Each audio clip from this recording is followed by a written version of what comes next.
about Davis? Highly competitive. Really? Highly competitive. I don't know anything about it, so I'll let you take it, Spidey. Well, from what I've been seeing, if you just slam down a level 5, like the first like turn, and just set up your raising, and then like set up for the next turn, your opponent really can't stop. Most of the time, they're either going to set up or search for the setup, and then if they try to swing with their rookie the next turn, you ace them. That is true. That is true. That is a good point. I was feeling a little bit like it was leaning more to competitive because sometimes I feel like Davis could be a little slow when you don't see like the perfect. I will chalk that up to skill issue. Literally, I think the boss monster Fanglongmon is literally something that it's like it's hard to break through that because I think it's immune to like all your opponent's effects. Yeah, right? You can't touch that motherfucker, dude. He's just so it's like literally Belfamon. And when you swing, TJ didn't notice that you could apply the negative 4K multiple times. Yeah, I thought that card was mid as hell. I was like, okay, I swing on negative 4K. And then Spider-Man being a delightful gen he was, didn't tell me till after testing that I could proc that jump like up to 4 times. Yeah, the old misplace doesn't affect me. Oh, of course. No, I'm not upset. I'm just saying. Oh no, that's just how we roll. If they misplay, I'll let you know after the fact where you went wrong. But I'm not gonna tell you why you beat my ass. And then it's fucked up because the on play does the exact same thing as the win attacking. And it's not once per turn. So it's really good. And you're like, oh, how am I going to get it down if it's like a 15 play cost? There's an option that lets you cheat it out a little bit more efficiently. Analog youth.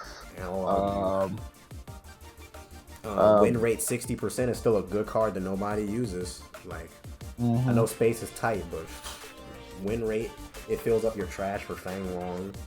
Oh yeah, make sure you get your copies of Analog Youth. That's like the next poster child for cards that might get abused. Yeah, Analog Youth is like one of the abused and then banned. If they hit Analog Youth, Purple was gonna cry. That's like their best fucking tamer. It is. You ain't wrong. What about Digipolice?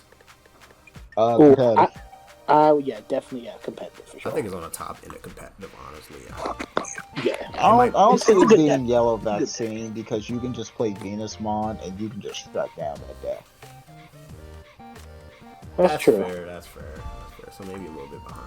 Maybe yellow vaccine is like. I think the reason why Dmvdrakes just can't get that edge is because they always have to wait that one turn before they kill you. Hang on, Spider-Man. Kaze, you're gonna have to let Lapless Demon go, bro. You can't tuck Lapless Demon and everything. You gotta let her go, alright? Just let her move on from Lapless Demon, man. I know you guys had some good times last summer, but you gotta just let her go, man. You gotta let her go off to college, bro. Let her move on with her life, bro. Oh, you moved on to Trident Arm, right? Trident Arm? You dumped Lapless Demon for Trident Arm, I bet. Yeah, if he's going to Digivolve, then mess you up. Sorry to cut you off. Go ahead, man. I just think it just doesn't. Dmvdrakes always has to wait that one turn before you kill you, and if you play against Dmvdrakes enough, you know that when that one turn comes up, because they'll have to just start prepping the Cargo Dramon to Brigade Dramon, and then they'll just wall you out for a turn and then swing. But if you like Crimson Blaze them or Death X them, you pretty much can just reverse clap them. I also think that with the whole Digipolice stuff, like, I do think it's good. I think it's really cool, really fun. I think they get support in set 15. I could be wrong, but I think they do. 16. Yeah, they and 16. Okay. For its current rendition for EX5, I think that you as a player have to make a really hard value decision between digivolving up and building your board with Commandramon, because they do, Commandramon, especially the new one, has a really cool on-play effect and things like that.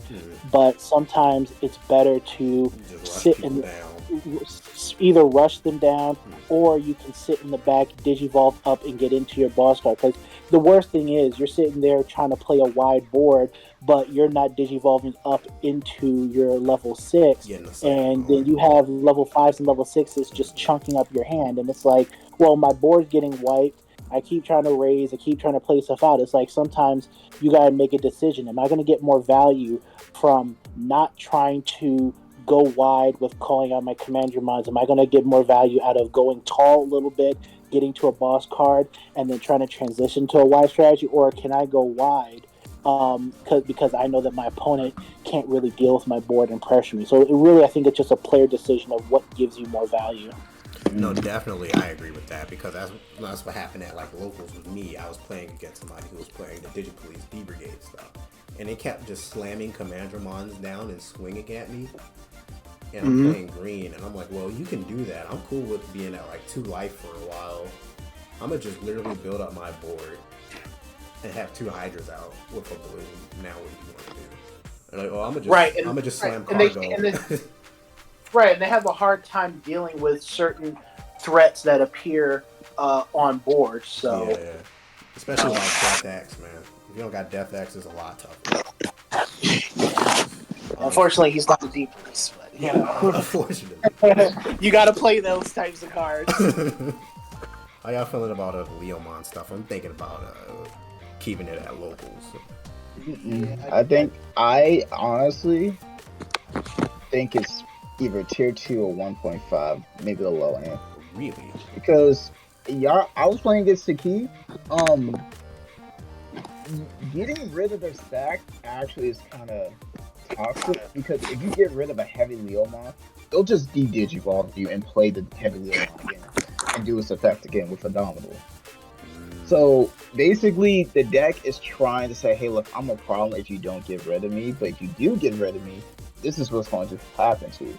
I think like in our channels, I think Sasika or someone posted like this de-digivolve deck with like 4 heavy Leos, like 4 Gaiomons and all this other stuff. Really? And the whole deck just de-digivolves you on every level, and if you get rid of it, it'll just keep de-digivolving you. Because the Electmon, I'm pretty sure, as inheritable on deletion de-digivolves. Yeah, that's true.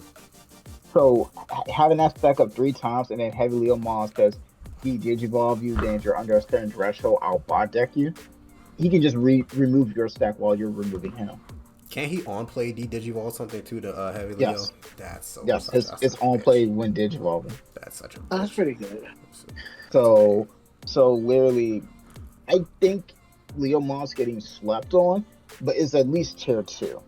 I'll put it at that. It has potential. I'll do you one better. I'll put it behind Dmvdrakes. How about that? So.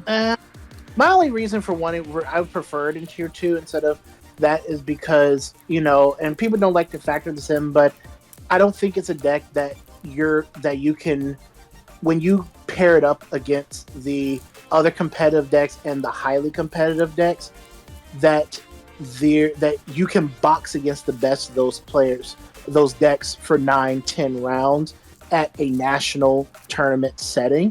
Obviously, unless you do testing. Plus, I don't think the deck's not going to have the representation.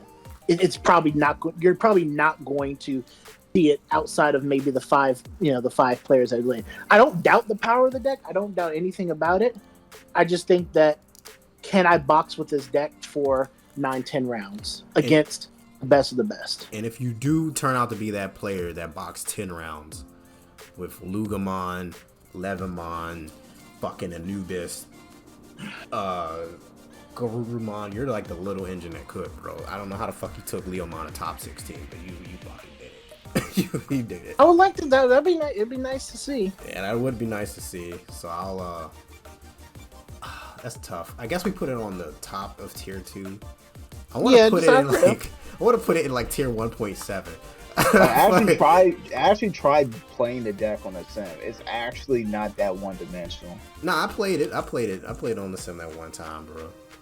Shine tier win. Well, hop on, fucking Jarrett, and we could talk about Shine next if you hop on. You don't play the game no more. Oh, yeah, that's true. Yeah, he plays Grand Blue Archive battle.